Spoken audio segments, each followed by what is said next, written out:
Hello guys, ഭൂമിയിലെ ഏറ്റവും സുന്ദരമായ ഒരു സ്ഥലമാണ് കേട്ടോ എൻ്റെ പുറകിലുള്ളത്. നമ്മൾ പലരും വാൾപേപ്പറിലൊക്കെ കണ്ട് മറന്ന ബ്യൂട്ടിഫുൾ ആയിട്ടുള്ള literally A paradise on earth. This is Maya bay. അപ്പോൾ ഞാൻ ഈ അടുത്ത് തായ്ലൻഡിൽ ഫാമിലി ആയിട്ടൊരു ട്രിപ്പ് പോയിട്ടുണ്ടായിരുന്നേ.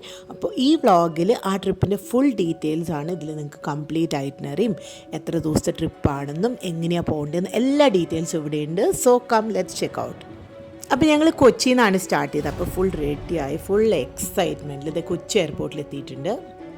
നമ്മൾ ടോട്ടൽ 4 nights 5 days ട്രിപ്പാണ് കേട്ടോ പ്ലാൻ ചെയ്തത്. കവർ ചെയ്ത ഡെസ്റ്റിനേഷൻസ് ഫുക്കേറ്റ് പ്ലസ് ക്രാബിയാണ് കേട്ടോ. ഞങ്ങൾ ഈ അടുത്ത് പോയതിൽ വെച്ച് one of the most beautiful and exciting ട്രിപ്പായിരുന്നു കേട്ടോ. അപ്പോൾ നമുക്ക് ഡീറ്റെയിൽസിലേക്ക് കടക്കാം. നമ്മൾ ഫ്ലൈ ചെയ്ത് എയർ ഏഷ്യയുടെ എയർ ഏഷ്യയ്ക്കാണെങ്കിൽ കൊച്ചി ഫുക്കേറ്റ് ഡയറക്റ്റ് ഫ്ലൈറ്റ്സും ഉണ്ട്. എയർ ഏഷ്യയ്ക്ക് വീക്ക്ലി 3 flights ഉണ്ട് കേട്ടോ ഡയറക്റ്റ് ഫുക്കേറ്റിലേക്ക്. കറൻ്റ്ലി നമ്മുടെ ഫ്ലൈറ്റ് രാത്രി 2:45 നമ്മളൊരു തേഴ്സ്ഡേ ആയിരുന്നു പോയിണ്ടായി കേട്ടോ. അങ്ങനെ നമ്മുടെ ചെക്കിങ് പരിപാടിയൊക്കെ സ്റ്റാർട്ട് ചെയ്തു. ചെക്കിങ് ഭയങ്കര സ്മൂത്തായിരുന്നു കേട്ടോ. ചെക്കിങ് കഴിഞ്ഞപ്പോഴേക്കും ബോർഡിംഗ് പാസ്സൊക്കെ കിട്ടി. ഫുൾ എക്സൈറ്റ്മെൻറ്റിലായിരുന്നേ ഞാനും മോളും സുധിയും. മോളുടെ ആണെങ്കിൽ കുറേ നാൾ കഴിഞ്ഞിട്ട് ഇൻ്റർനാഷണൽ ട്രിപ്പായതുകൊണ്ട് അവൾ ഭയങ്കര എക്സൈറ്റഡ് ആയിരുന്നു കേട്ടോ. അങ്ങനെ ഞങ്ങൾ ബോർഡിംഗ് പാസ്സൊക്കെ എടുത്ത് സെക്യൂരിറ്റി ചെക്കിലേക്ക് പ്രൊസീഡ് ചെയ്തു. പിന്നെ ഒരു ഇമ്പോർട്ടൻറ്റ് കാര്യം പറയാനുള്ളത്, കറൻസി അത്യാവശ്യം നന്നായി എക്സ്ചേഞ്ച് ചെയ്ത് കയ്യിൽ വെക്കുക. അതാണ് ലാഭം. അവിടെ ചെന്ന് ലാസ്റ്റ് മിനിറ്റിൽ എക്സ്ചേഞ്ച് ചെയ്യുമ്പോൾ കുറച്ച് നല്ലോണം നഷ്ടം വരും. സോ ഞങ്ങൾ ഇവിടുന്ന് ഒരു നല്ലൊരു എമൗണ്ട് എടുത്തിട്ടുണ്ടായിരുന്നു. പക്ഷെ അത് തികയാതെ വീണ്ടും എക്സ്ചേഞ്ച് ചെയ്യേണ്ടി വന്നു. അത് വേറെ കാര്യം. അങ്ങനെ ഞങ്ങളുടെ ബോർഡിങ്ങിൻ്റെ സമയത്ത് ഫ്ലൈറ്റ് ആണെങ്കിൽ ഫുള്ളായിരുന്നു കേട്ടോ. ഇവരുടെ സീറ്റിംഗ് ഒക്കെ നല്ല രസമായിട്ട്, നല്ല കംഫർട്ടബിൾ ലെതർ സീറ്റ്സ് ഒക്കെയാണ്. അങ്ങനെ ഫ്ലൈറ്റ് ടേക്ക് ഓഫ് ചെയ്ത് കുറച്ച് നേരം കഴിഞ്ഞപ്പോഴേക്കും ഫുഡിനൊക്കെ ടൈമായി. മീൽസൊക്കെ പ്രീ ബുക്ക് ചെയ്യുകയാണെങ്കിൽ ഇവരുടെ ഒരുപാട് ഓപ്ഷൻസ് ഉണ്ട് കേട്ടോ. ഇവരുടെ സന്താൻ മീൽസ് കൊള്ളാട്ടോ, നല്ല ഓപ്ഷൻസ് ഒക്കെ ഉണ്ട്. നമ്മൾ ഓർഡർ ചെയ്ത് വെജ് ബിരിയാണിയാണ്. അതെന്താ വെജ് പറഞ്ഞാൽ ഒന്ന് സേഫ് ആയിക്കോട്ടെ എന്ന് വിചാരിച്ചിട്ട് പറഞ്ഞതാണ്. എനിക്ക് ആദ്യം വല്ല ലുക്കൊന്നും തോന്നിയില്ലെങ്കിലും പക്ഷെ നല്ല ടേസ്റ്റ് ഉണ്ടായിരുന്നു. എനിക്ക് രണ്ടുപേർക്കും നല്ല ഇഷ്ടമായി.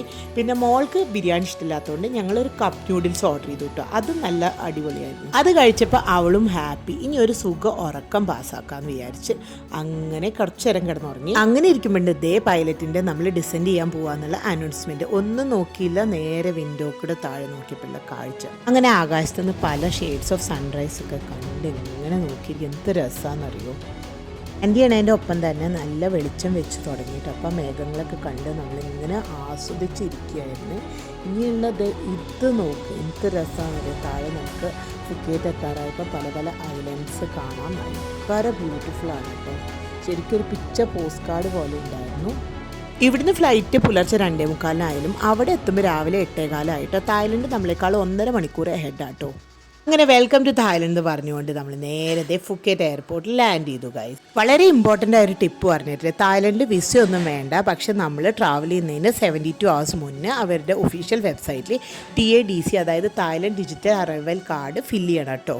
അത് ഭയങ്കര എളുപ്പമാണ്. നമ്മുടെ ബേസിക് ഡീറ്റെയിൽസും അക്കോമഡേഷൻ ഡീറ്റെയിൽസൊക്കെ വേണ്ടോ, അപ്പം തന്നെ നമുക്ക് ഇതും കിട്ടും. ഇതിൻ്റെ ഒരു പ്രിൻ്റ് ഔട്ടും കയ്യിൽ വെച്ചാൽ നന്നായിരിക്കും.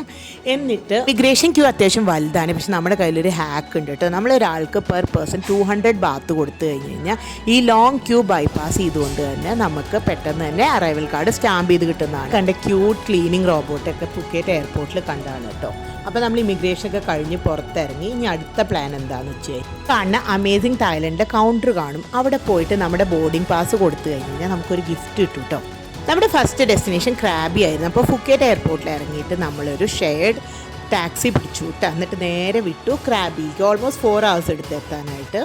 ക്രാബിയിൽ ഔനങ് ബീച്ചിൻ്റെ അടുത്താണ് സ്റ്റേ ചെയ്തത്. ഇതൊരു പോപ്പുലർ ഏരിയ കേട്ടോ. സ്വസ്തിക, welcome to Krabi.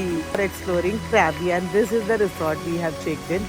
Beautiful little tropical paradise. അപ്പോൾ ഇതാണ് നമ്മുടെ റിസോർട്ടിൻ്റെ പേരാണ് ഗ്രീൻ വ്യൂ വില്ലേജ് റിസോർട്ട്. ഇത് പേര് പറഞ്ഞ പോലെ തന്നെ അത്യാവശ്യം നല്ല ഗ്രീനറിയും കാര്യങ്ങളൊക്കെ ഉണ്ടായിരുന്നു. നല്ല രസമുണ്ടായിരുന്നു. പ്രത്യേകിച്ച് ഇവരുടെ കോമൺ ഏരിയ കേട്ടോ. പിന്നെ റിസോർട്ട് ഞങ്ങൾ അങ്ങനെ അധികം ലക്ഷറി സെഗ്മെൻറ്റിലേക്കൊന്നും പോയില്ല, ഒരു മിഡ് സെഗ്മെൻറ്റിലാണ് പോയത്. ഇത് ഞങ്ങൾ ബുക്ക് ചെയ്തപ്പോൾ ഓൾമോസ്റ്റ് ഒരു 8,000 ചേഞ്ച് എന്തോ ആയിരുന്നു ഇതിൻ്റെ റേറ്റ്.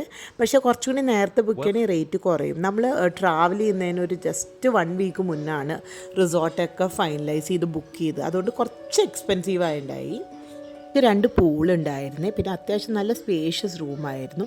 സോ ഒരു അത്യാവശ്യം മിഡ് സെഗ്മെൻറ്റിൽ നോക്കുകയാണെങ്കിൽ നല്ലൊരു ഹൈലി റെക്കമെൻഡഡ് ഒരു പ്രോപ്പർട്ടി ആയിരുന്നു. എനിക്ക് ഭയങ്കര ഇഷ്ടമായി. പിന്നെ ബ്രേക്ക്ഫാസ്റ്റും കോംപ്ലിമെൻ്ററി ആയിരുന്നു. നല്ല ബഫേ ബ്രേക്ക്ഫാസ്റ്റും ആയിരുന്നു കേട്ടോ.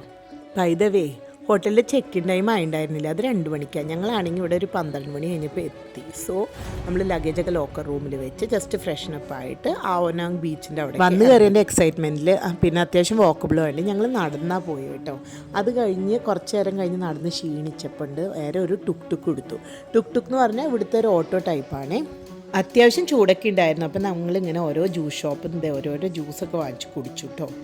ലഞ്ച് ടൈം ആയതുകൊണ്ട് ബീച്ചിനടുത്തുള്ള ഒരു തായ് റെസ്റ്റോറൻറ്റ് കയറിയിട്ട് ഇതേ ഫുഡ് കഴിക്കായിരുന്നു. സീ ഫേസിങ് ആയിരുന്നു.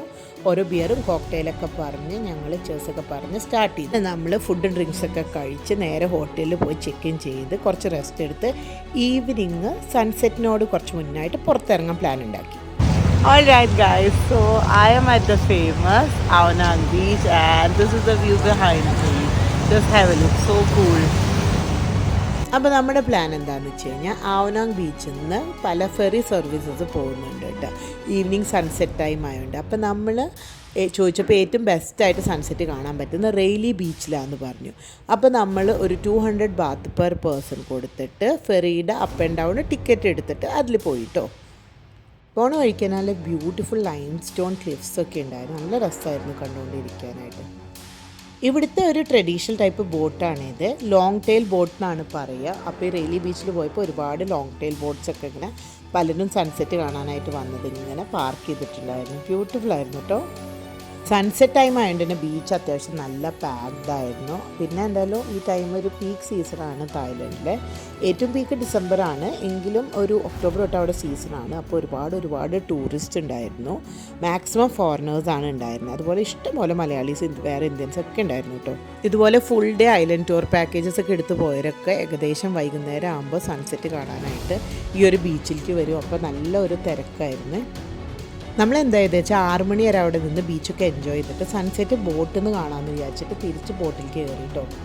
പിന്നെ ഉണ്ടല്ലോ ഈ ട്രിപ്പിൽ ഞങ്ങൾ ഫ്ലൈറ്റിൽ നിന്ന് തന്നെ ലക്ഷ്മിനെയും വരുണിനെയും പരിചയപ്പെട്ടിരുന്നു. ലക്ഷ്മി വേറൊരു ട്രാവൽ ബ്ലോഗറാണ്. അപ്പോൾ ഞങ്ങൾ എല്ലാവരും കൂടി 4 പേരും നല്ല സെറ്റായിരുന്നു. അപ്പോൾ ഞങ്ങളെല്ലാം അത്യാവശ്യം ഒരുമിച്ചാട്ടോ ക്രാബി എക്സ്പ്ലോർ ചെയ്തൊക്കെ. അപ്പോൾ ഇവിടുത്തെ എന്ന് പറഞ്ഞു കഴിഞ്ഞാൽ ഭയങ്കര മാജിക്കൽ സൺസെറ്റാണ്. നല്ല ബ്യൂട്ടിഫുള്ളാണ് കേട്ടോ. നമ്മുടെ നാട്ടിൽ ബ്യൂട്ടിഫുൾ ഇല്ല എന്നല്ല, ഒരു വേറെ നല്ല രസമുള്ളൊരു സൺസെറ്റായിരുന്നു. പിന്നെ ബോട്ടിൽ നിന്ന് കാണുമ്പോൾ വേറെ ഒരു വൈബായിരുന്നു കേട്ടോ. അതേ നോക്കി എന്ത് രസമാണെന്നറിയോ. അങ്ങനെ അതിമനോഹരമായ സൺസെറ്റ്സൊക്കെ ആസ്വദിച്ചിട്ട് നമ്മൾ തിരിച്ച് ആവനോങ് ബീച്ചിലെത്തിയപ്പോഴാണ് അറിയുന്നത് ഇവിടുത്തെ ഫയർ ഷോ മസ്റ്റ് വാച്ചാണ്. ഭയങ്കര രസമായിരുന്നു കേട്ടോ. അപ്പോൾ കുറേ നേരം അവിടെ ഫയർ ഷോ ഒക്കെ കണ്ട്. ഈ ഫയർ ഷോ ആണെങ്കിൽ നല്ല മ്യൂസിക്കും കാര്യങ്ങളൊക്കെ ഇട്ട് നല്ല ഫണ്ണാണ്. പിന്നെ നല്ല തിരക്കും ഉണ്ടായിരുന്നു കേട്ടോ. നല്ലൊരു അടിപൊളി എൻവയോൺമെൻ്റ് ആയിരുന്നു. ഒരിക്കലും മിസ്സാക്കരുത് അങ്ങോട്ട് പോകണ്ടെങ്കിൽ. ജസ്റ്റ് ഒന്ന് ഇവിടുത്തെ വൈബും എനർജിയും കാണിച്ചത് കേട്ടോ. അത് കഴിഞ്ഞിട്ട് നമ്മൾ നേരെ അടുത്ത പരിപാടിക്ക് പോയി.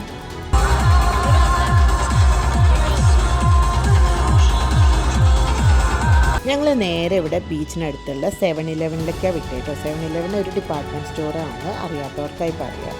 അവിടെ എല്ലാ അത്യാവശ്യം ഫുഡ് തൊട്ട് അച്ഛനും അമ്മയും അല്ലാത്ത എല്ലാവർക്കും കിട്ടും. സിം കാർഡ് തൊട്ട് നല്ല റെഡി ടു ഈറ്റ് ഫുഡും നല്ല സാലഡ്സും നല്ല ചീപ്പായിട്ടുള്ള സാൻഡ്വിച്ചും നല്ല ടേസ്റ്റുമാണ് എല്ലാം കിട്ടും. അപ്പോൾ രാവിലെയൊക്കെ ബ്രേക്ക്ഫാസ്റ്റിനൊക്കെ വേണമെങ്കിൽ ഇവിടെ വന്ന് എടുത്താൽ മതി.